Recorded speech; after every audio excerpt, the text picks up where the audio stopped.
Ayan guys, pasyal ko kayo dito sa aming lugar guys. Ayan, kagagaling ko nga lang po sa labas niyan guys. At ayan, nakita ko nga po ang ganda ng view. Ayan guys, nakita nyo ba yung bulubundukin doon? Ayan o, napakaganda ng ating view guys. At ayan guys, napakadaming sasakyan. Ayan, dito lang po yan sa aming place guys. Ayan, dito lang po yan sa aming subdivision. Ayan po.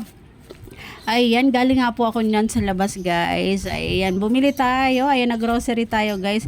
Kaya naman pag uwi natin, ayan po yung bumungad sa akin guys. Ang napakagandang view. Ayan, kitang-kita yung ating bulubundukin. Ayan, yung ating Mount Makiling po.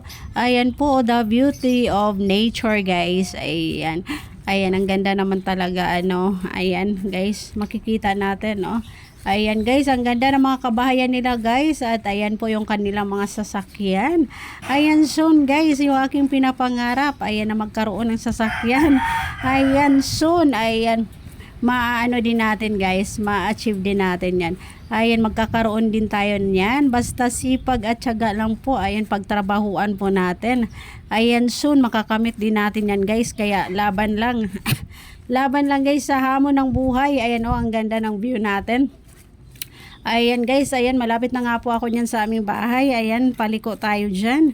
Ayan yung ating ano, ang sweet ng dalawa guys. Oh. Ayan, sana all. Ayan o, diba guys? Ang ganda ng ating view.